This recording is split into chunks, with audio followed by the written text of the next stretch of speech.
पिछले एपिसोड में आपने देखा कि मानव मिस ऋचा को बताते हैं कि आईएमसी एक ऐसी कंपनी है जो आपकी हेल्थ का ख्याल रखने के साथ साथ आपकी वेल्थ में भी इजाफा करती है।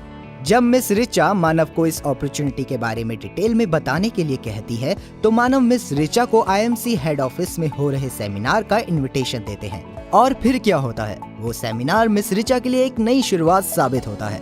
उस सेमिनार को अटेंड करने के बाद मिस ऋचा डिसाइड कर लेती है कि वो आज ही मतलब उसी दिन आईएमसी ज्वाइन करेंगी। अब देखते हैं इसके आगे। वेलकम ऋचा जी। शुक्रिया मानव जी, मैं यहाँ ट्रेनिंग सेमिनार अटेंड करने आई हूँ। ओह मतलब कि अब आईएमसी बिजनेस के साथ जुड़ने के बाद आप इसमें सक्सेसफुल होने के लिए इसे अपना कीमती वक्त दे रही हैं। बहुत अच्छी बात है, देना जरूरी भी है। हौसला बढ़ाने के लिए शुक्रिया मानव जी। ऋचा जी, अगर आपको जल्दी ना हो तो आईएमसी बिजनेस को आगे बढ़ाने और इसमें सक्सेसफुल होने के लिए मैं आपको कुछ जरूरी बातें बताना चाहता हूँ। जी बताइए मानव जी, मुझे कोई जल्दी नहीं है। ऋचा जी, सबसे पहली बात जो मैं आपको बताना चाहता हूँ वो ये है कि आईएमसी बिजनेस के साथ जुड़ने के बाद आईएमसी का ड्रेस कोड फॉलो करना बहुत ही जरूरी है, क्योंकि ड्रेस कोड जो है वो ये दर्शाता है कि आप काम को लेकर कितने डेडिकेटेड हैं। और जब आप अपनी ड्रेस पहनकर बाहर निकलते हैं तो लोग आपको नोटिस करते हैं और आपकी ड्रेस पर बने लोगों के बारे में आपसे पूछते हैं। और जब आप उनको आईएमसी के बारे में बताते हैं तो ये आपको आपके बिजनेस को बढ़ाने में मदद करता है। Oh wow, I love it. Dress code तो हम डॉक्टर्स के लिए भी होता है, पर लोग इसे फॉलो नहीं करते, लेकिन मैं इसे जरूर फॉलो करूंगी। ऋचा जी, एक और सबसे जरूरी बात जो आपको अच्छे से क्लियर होनी चाहिए। वो क्या मानव जी? आईएमसी का बिजनेस प्लान। ऋचा जी, आईएमसी के साथ जुड़ने के बाद आईएमसी के बिजनेस प्लान और आईएमसी के प्रोडक्ट्स के बारे में आपको पूरी क्लैरिटी और इसकी डिटेल्ड नॉलेज होना बहुत जरूरी है, क्योंकि अगर आप खुद ही किसी चीज को लेकर कंफ्यूज्ड हैं तो आप दूसरों को कुछ भी अच्छे से नहीं समझा पाएंगे।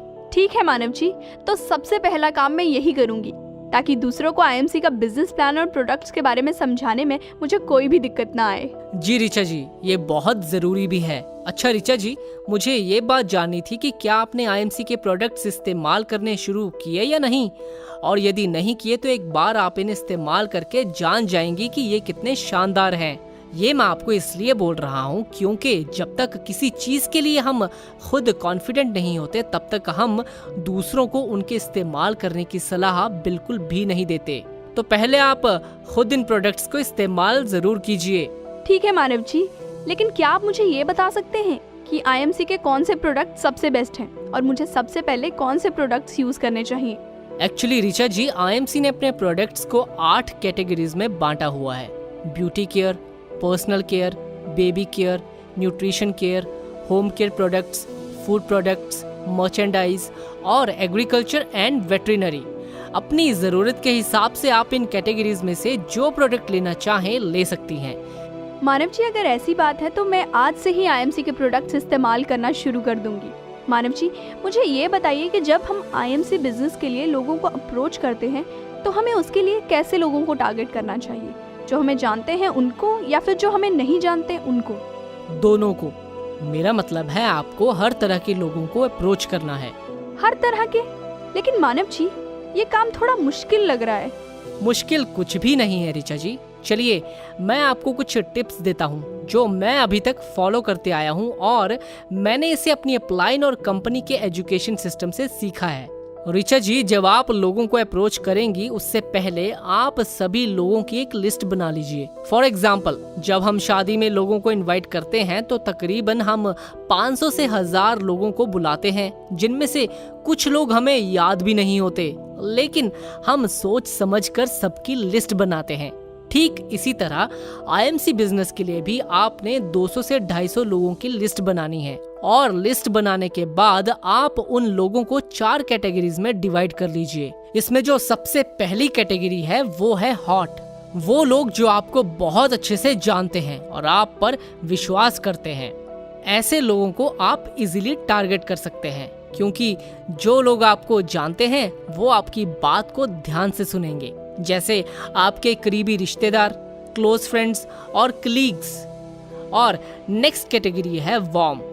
ये वो लोग हैं जो आपको जानते तो हैं लेकिन आप पे उतना विश्वास नहीं करते, जैसे कि आपके दूर के रिश्तेदार, दोस्तों के दोस्त वगैरह वगैरह। और फिर आते हैं कोल्ड कैटेगरी के लोग। इस कैटेगरी में वो लोग आते हैं जिनको आप थोड़ा बहुत जानते हैं लेकिन आपने उनसे कभी ज्यादा बात नहीं की होती, जैसे कि आपकी मेड, पोस्टमैन और केबल ऑपरेटर वगैरह वगैरह। सबसे लास्ट में आते हैं फ्रेश कैटेगरी के लोग। ये वो लोग हैं जो आपको बिल्कुल भी नहीं जानते। जब हम ऐसे लोगों से बात करते हैं तो उनसे बातचीत के दौरान हमें उनके इंटरेस्ट और नेचर का पता चल जाता है।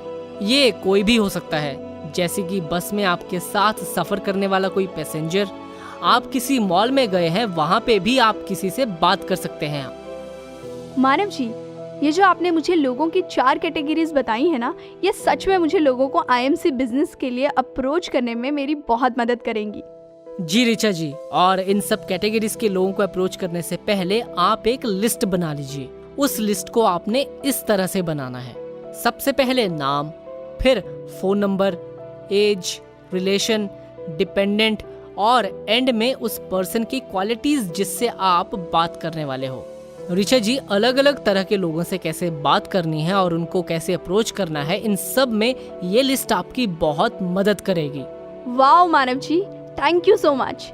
सच में आपने बहुत ही अच्छे तरीके से लिस्टिंग को एक्सप्लेन किया है। आपका बहुत बहुत शुक्रिया। आई होप कि आप इसे अच्छे से समझ गई होंगी और इस लिस्ट को आप सोच समझ कर तैयार करेंगी, क्योंकि ऋचा जी, यह आपकी सफलता की पहली सीढ़ी होगी। वाकई मानव जी ने लिस्टिंग को बहुत ही अच्छे से बताया है और हमें पूरी उम्मीद है कि इन टिप्स को फॉलो करके ऋचा जी आईएमसी बिजनेस में जरूर सक्सेसफुल होंगी। चलिए अगले एपिसोड में देखेंगे कि इन टिप्स को ऋचा जी ने किस तरह फॉलो किया।